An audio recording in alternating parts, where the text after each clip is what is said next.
Halo, selamat pagi pemirsa, apa kabar Anda hari ini? Senang sekali kami dapat menjumpai Anda dalam Berita Papua. Saya Yuni Rumbarak bersama tim redaksi telah menyiapkan sejumlah berita menarik dan aktual untuk Anda. Berikut 3 berita utama kami.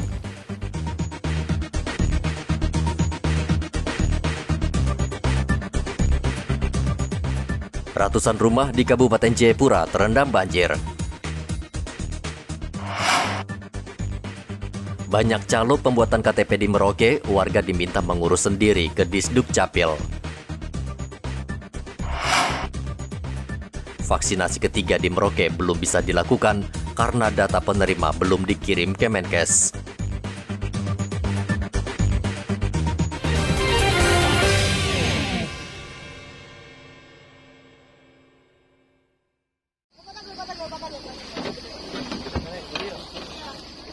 Ratusan rumah di Nimbokrang, Kabupaten Jayapura Senin kemarin terendam banjir setinggi 1 meter. Banjir ini disebabkan hujan deras yang menyebabkan Kali Grime dan Kali Aso yang melintas kawasan ini meluap. 450 keluarga di distrik Nimbokrang tidak bisa melakukan aktivitas akibat banjir yang menggenangi kawasan mereka. Personel gabungan TNI Polri, aparat kampung dan relawan bergerak cepat mendirikan dapur umum dan posko kesehatan untuk membantu warga setempat yang terdampak. Tidak ada korban jiwa, namun tercatat 450 keluarga terdampak banjir dan untuk sementara mereka diungsikan di tempat yang lebih aman. 1.934 jiwa, namun yang terdampak sekitar 450 kakak. Itu di bagian barat, namun untuk yang di timur mungkin ada sebagian yang belum kami cover juga, tapi dari pihak kami juga selaku pemerintah sudah menyiapkan dapur umum sementara. Itu ada beberapa ibu-ibu pengurus PKK yang sudah membantu dalam pengurusan BAMA atau bantuan makanan yang sudah siap saji. Balai Besar Meteorologi, Klimatologi, dan Geofisika memperkirakan potensi hujan masih akan terjadi selama sepekan ke depan di wilayah kota Kabupaten Jayapura dan Kerom. BMKG juga menghimbau warga untuk tetap waspada atas kemungkinan banjir dan bencana lain. Hendra melaporkan dari Kabupaten Jayapura, Papua.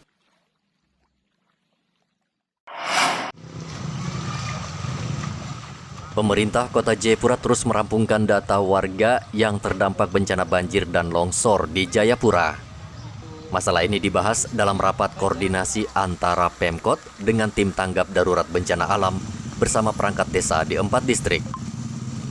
Pemerintah Kota Jayapura mencatat saat ini jumlah warga yang terdampak bencana alam bertambah menjadi 8.628 orang dari sebelumnya 7.500 orang. Sebagian besar warga tidak mau mengungsi ke posko karena takut harta benda mereka dijarah. Ini adalah bencana yang sama-sama kita pahami, maka mohon kerjasamanya yang baik, tetap jaga persatuan, jaga kekompakan untuk keselamatan kita bersama, saling menjaga, saling membantu. Minta kepada seluruh masyarakat yang terdampak tadi, yang masih memang membutuhkan bantuan, bisa tetap melakukan permintaan melalui RT atau RW di kelurahan yang terkait untuk diteruskan kepada petugas kami di posko masing-masing, ya, sehingga bisa terarah dan bisa tepat sasaran. Dan dari data yang kami terima sudah hari tadi melalui call center, ya, di call center kami di nomor 0813 44 65 1177. Hingga kini, 416 orang mengungsi di 4 lokasi. Banjir dan longsor di Kota Jayapura terjadi Kamis malam 6 Januari lalu. Bencana alam ini menyebabkan 7 orang meninggal dunia. Hendra melaporkan dari Kota Jayapura, Papua.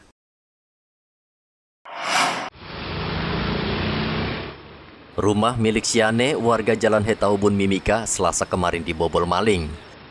Pencuri masuk saat si pemilik tidak berada di rumah. Dari hasil penyelidikan, pencuri masuk dengan cara membobol jendela rumah, lalu masuk dan dengan leluasa mencari harta benda berharga, dan membawa kabur 1 buah televisi. Ketika pemilik datang, ia menyadari rumahnya telah dibobol maling lalu melapor ke polisi. Terkait kasus pencurian yang terjadi di Jalan Baru, pada saat kita melaksanakan piket siang, datang seorang pelapor inisial Ibu Sane melaporkan bahwa rupanya dimasuki oleh orang tak dikenal atau kemalingan. Setelah kita respon di TKP, Tegal Kupang Pati, maksudnya TKP, kami menemukan di dalam rumah tersebut telah raib satu unit televisi. Pelaku masuk dengan cara lewat jendela rumah dengan mencungkil jendela. Pelaku berhasil membawa lari satu unit televisi.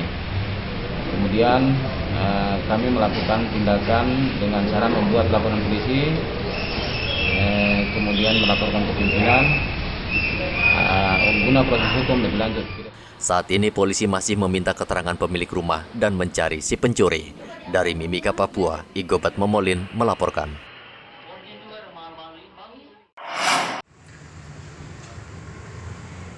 Dinas Kependudukan dan Catatan Sipil Merauke menemukan praktik percaloan yang dilakukan sejumlah orang untuk mengurus KTP di kantor Disduk Capil. Mereka menetapkan tarif bervariasi, mulai dari Rp500.000 hingga Rp1.000.000. Disduk Capil telah memanggil para calo-calo tersebut dan meminta mereka untuk menghentikan praktik tersebut. Dinas sengaja tidak melaporkan ke polisi, namun bila mereka tertangkap lagi, Dinas akan segera memproses mereka sesuai hukum yang berlaku. Kami sesuai edaran atau instruksi Pak Dirjen bahwa kepengurusan kependudukan itu gratis, tidak dipungut biaya. Hanya masalahnya ketika mereka menggunakan orang lain, mungkin biaya transport atau mungkin biaya lain-lain, itu bukan urusan kami. Mereka yang intinya dokumen yang kami terbitkan adalah gratis. Gratis ya. Nah, ini yang jadi masalah kan mereka menggunakan orang lain di kampung-kampung. Misalnya daripada mereka datang ke kota, mungkin bayar transportnya segala macam, mereka secara kolektif mungkin iuran baru bawa ke sini. Yang jelas kami terbitkan itu nggak ada biaya sama sekali. Hanya mungkin calo itu yang meminta mereka. Kalau ini ketahuan ya kita akan tegur. Kalau praktek calo memang di Merauke ini seperti apa? Artinya akan ada ditindak dari Capil sendiri untuk mereka? Pernah kami tindak. Kami panggil, ada berapa orang ibu-ibu kami panggil dan kami berikan sanksi, teguran keras. Dan harus suruh kembalikan uangnya itu dan dikembalikan. Itu ada laporan dari masyarakat bahwa mereka minta jasa ke ibu-ibu itu, kemudian masyarakat lapor ke saya dan saya panggil, langsung saya ambil tindakan, saya suruh kembalikan uangnya itu. Diminta jasanya berapa itu Pak di masyarakat? Variasi ada 500. Satu KTP itu Pak? Ada 1 juta, tapi kemarin sudah saya selesaikan, saya suruh kembalikan uang itu ke pemiliknya. Disduk Capil meminta warga agar tidak mengurus KTP lewat calo karena saat ini persyaratan sudah sangat mudah dan tidak memakan waktu lama. Muhammad Ridwan melaporkan dari Merauke, Papua. Dinas Kependudukan dan Catatan Sipil Merauke telah menerbitkan 17.000 kartu identitas anak atau KIA sepanjang tahun 2021. Kepengurusan KIA yang meningkat ini menunjukkan warga kini semakin sadar untuk memiliki kartu identitas anak bagi anak-anak mereka. Kartu identitas anak yang dicetak oleh Capil Merauke sudah berapa banyak Pak? Ya, di tahun 2021 kita sudah masuk sekitar 13.833 anak. Jadi ini yang target kita masih panjang karena ini memang jumlah anak yang kita sasar itu adalah 0 tahun sampai 17 tahun kurang 1 hari. Nah, ini otomatis akan terpusat di sekolah-sekolah. Nah, nanti kemarin di tahun 2021 kita sudah menyisir semua SD, SMP khususnya di wilayah kota. Ada di beberapa kampung-kampung itu sudah kita sisir. Nah, mudah-mudahan target kita di tahun 2022 juga akan meningkat dari yang sekarang 13.000, mungkin kita ke tahun depan kita bisa naikkan menjadi 20.000. Sasarannya berapa banyak Pak untuk anak? Sasarannya adalah jumlah mereka yang umur 0 tahun sampai 17 tahun kurang 1 hari. Itu udah berapa banyak Pak? Itu kurang lebih sekitar 50-an ribu. 50-an ribu Pak ya? 50-an ribu. Karena memang kita launching KIA ini baru tahun kemarin, tahun 2021 satu awal waktu kita pindah waktu kita masih kantor lama. Gitu. Pak, kalau untuk minat warga sendiri untuk mengurus KIA sendiri di Merauke seperti apa, Pak? Mereka antusias sekali memang, karena memang itu persyaratan untuk mereka ujian itu kan harus punya NIK. Jadi kalau mereka tidak punya NIK, nanti akan ada perubahan-perubahan data, itu nggak bisa dirubah. Mereka akan terima apa adanya data itu dari dinas pendidikan. Misalnya namanya mau ditambah nggak bisa, atau mungkin namanya ada kurang atau lebih. Kalau belum punya NIK, mereka nggak bisa berbuat banyak. Jadi harus berubah, harus ada NIK-nya dia, supaya dia ada perbaikan, baru kita bisa perbaikan mereka. Kalau KIA itu memang ada masa berlakunya juga, Pak? KIA itu masa berlakunya 17 tahun. Oh, 17 tahun ya. Setelah 17 tahun berarti dia beralih ke KTP. KTP ya. Untuk mengurus KIA, warga tidak dikenakan biaya apapun alias gratis, sehingga warga diminta untuk tidak menggunakan calo. Dinas juga telah mempermudah warga untuk mengurus KIA. Warga tidak harus antri lama dan proses pembuatannya hanya 1 hari jika persyaratan sudah lengkap. Kartu identitas anak antara lain berguna untuk mengetahui jumlah anak di Indonesia. Selain itu sebagai syarat untuk mendaftar sekolah hingga kegunaan lain bila si anak mengalami musibah. Muhammad Ridwan melaporkan dari Merauke, Papua.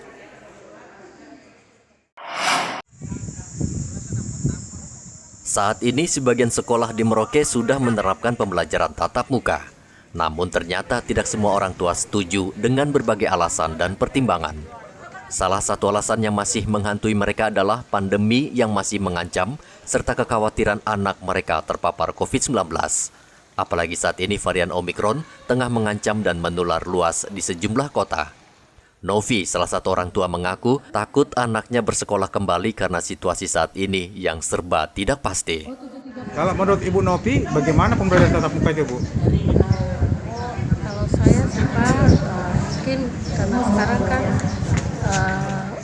corona yang baru, jadi sebaiknya mungkin jangan dulu tatap muka, masih kayak kemarin lah, pakai sip-sip begitu Pak, jangan langsung semua tatap muka tapi dia bersih begitu, jangan dari pagi sampai jam pelajaran selesai siang begitu. Jadi kalau pakai sip no problem gitu. Saya Pak, karena kan kita masih antisipasi yang wabah virus yang baru nih, Omikron ya Bu? Iya, Omikron itu sudah Pak. Jadi kalau tatap muka misalnya dari pagi sampai full, kalau menurut saya lebih baik jangan. Berarti masih keberatan Bu ya? Iya, kalau saya masih keberatan. Kalau masih berlaku sih untuk semester ini mungkin kita mengantisipasi keadaan yang ada kan Pak. Namun ada juga orang tua yang setuju pembelajaran tatap muka digelar. Iya. Kelas berapa Ibu? Kelas 2. Kelas 2. Nah Ibu ini kan sebentar lagi tatap muka, belajar tatap muka Bu ya. Kalau menurut Ibu Herlina seperti apa Ibu? Ya, senang karena mau tatap muka tuh. Dibanding dengan daring kemarin itu menggunakan HP di rumah, bagaimana Ibu membandingkan dengan? Ya. Bagus juga. Kalau untuk daring itu apa kendalanya Bu di rumah kalau anak-anak waktu belajar pakai daring? Itu datanya. Data ya? Iya. Oke. Jadi kalau untuk tatap muka ini, Ibu harapan seperti apa Ibu untuk? Lebih bagus lagi karena tatap muka tuh, supaya tambah naik anunya, dapat ranking sebuah anak kan ranking 5. Jadi pengen dapat nilai bagus ya? Iya, nilai bagus. Sebagian sekolah di Merauke sudah mulai pembelajaran tatap muka di semua jenjang. Kebijakan ini diambil karena kasus COVID-19 di Merauke sudah tidak ada dan capaian vaksinasi yang sudah melebihi target. Muhammad Ridwan melaporkan dari Merauke, Papua.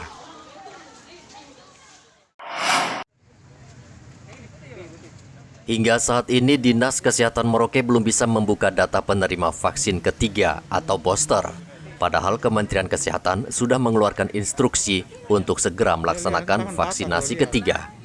Kepala Dinas Kesehatan Merauke Dr. Neville Muskita mengatakan Dinkes sudah siap melaksanakan vaksinasi ketiga, namun belum bisa dilaksanakan karena data penerima vaksin belum tersedia. Terkait dengan untuk pelaksanaan booster juga kan sudah diperbolehkan Dok ya? Booster untuk bagi warga? Mesti warga silakan, cuma kan di sistemnya belum bisa. Belum bisa kita entry yang booster untuk masyarakat selain nakes. Untuk anjuran dari pihak Dinkes Provinsi itu kan sudah ada anjuran untuk semua. Iya, kalau sistemnya silakan bisa kita vaksinasi tapi tidak terinput karena sudah dibilang aplikasinya itu belum bisa kita entry yang untuk booster untuk masyarakat umum. Nah, kalau tahu ada seperti apa nantinya dok? Artinya mereka sudah suntik vaksin booster lalu kemudian nanti terkait dengan masalah inputnya itu gimana dok nanti? Nah iya, makanya sepanjang aplikasinya belum bisa kita akan vaksinasi kan tapi tidak bisa terinput, itu aja masalahnya gitu. Dinkes saat ini masih menunggu data penerima vaksinasi dan berharap data tersebut segera dikirim agar vaksin tidak kedaluarsa. Merauke adalah salah satu daerah yang masuk dalam vaksinasi booster karena capaian vaksinasi sudah di atas 70%. Muhammad Ridwan melaporkan dari Merauke, Papua.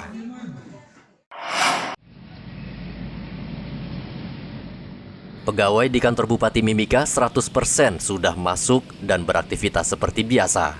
Padahal para pegawai ini sudah harus bekerja kembali pada pekan pertama setelah libur Natal dan Tahun Baru. Kenyataannya, selama sepekan mereka banyak yang tidak masuk alias bolos bekerja. Selasa kemarin Bupati Mimika memimpin apel pagi. Ia tidak menyinggung disiplin para pegawainya. Bupati menyampaikan pada tahun ini sejumlah infrastruktur serta sejumlah ruas jalan yang belum selesai dan ditata akan dibenahi. Ia juga akan menertibkan bangunan liar di sejumlah ruas jalan. Bangunan-bangunan yang liar ada di jalan-jalan. Lapangan Jayanti, program sudah jalan tapi belum dijalankan, belum dibongkar. Bupati meminta seluruh aparatur sipil negara bekerja maksimal melayani masyarakat, terutama mereka yang berada di kecamatan terjauh. Dari Mimika, Papua, Igobat Momolin melaporkan.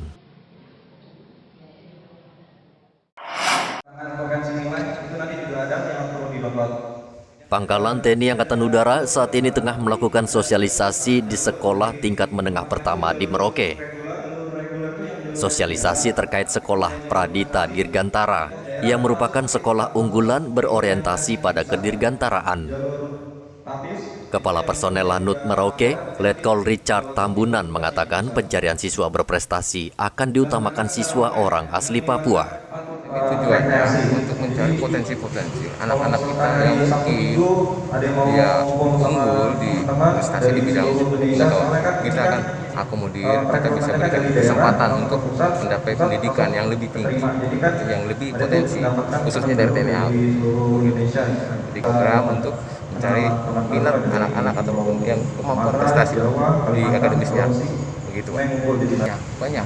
Jadi sekolah ini memberikan fasilitasnya mungkin sama dengan sekolah-sekolah unggulan yang lain, tidak beda, sama persis, sehingga memberikan kesempatan anak-anak tersebut bisa berprestasi lebih tinggi dengan kemampuan ilmu pengetahuan yang sudah dimiliki sekarang ini akan lebih tinggi lagi, khususnya apalagi di TNI AU. Menerima di TNI AU bisa saja. Jadi kalau nanti secara rekrutmen dia memenuhi potensi itu, mungkin saja akan bisa disalurkan. Dia menjadi taruna atau keputusan perusahaan yang membutuhkan pengetahuan dan kemampuan anak tersebut, ya itu sangat besar, sangat ada. Kita berikan kesempatan untuk mereka. Nah, untuk biaya Pak, apa memang masih dari orang tua atau memang ditanggung oleh TNI AU ini? Sama seperti sekolah-sekolah yang lain, namanya sekolah unggulan, makanya kita cari yang potensi yang terbaik sehingga nanti dia akan bebas biaya semuanya, baik itu baju sekolahnya, baik itu sekolah, baik fasilitas yang lain, perumahan, mesnya sudah disiapkan dari TNI AU dan dia diasramakan di sana selama 3 tahun, sama seperti sekolah-sekolah unggulan yang lain. Sudah berkisar 3 tahun, 4 tahun lah. 3 tahun ya. Jadi memang untuk ini makanya kita sosialisasikan bahwa kita punya program untuk mencerdaskan bangsa dan meningkatkan pengetahuan anak-anak yang sudah ada sekarang ini pada jenjang yang lebih tinggi, khususnya sekolah unggulan seperti yang ada dari TNI AU. SMA Pradita Dirgantara merupakan sekolah unggulan dengan konsep pondok pesantren. SMA ini juga berupaya mempersiapkan generasi emas Indonesia melalui penguasaan ilmu pengetahuan, kematangan mental, kebebasan berkreasi, kemandirian dan berwawasan dirgantara. Muhammad Ridwan melaporkan dari Merauke, Papua. Informasi tadi sekaligus menutup jumpa kita dalam Berita Papua hari ini. Saya Yunrum Barar bersama tim redaksi mengucapkan terima kasih atas perhatian Anda. Selamat pagi dan sampai jumpa. Wanyabe.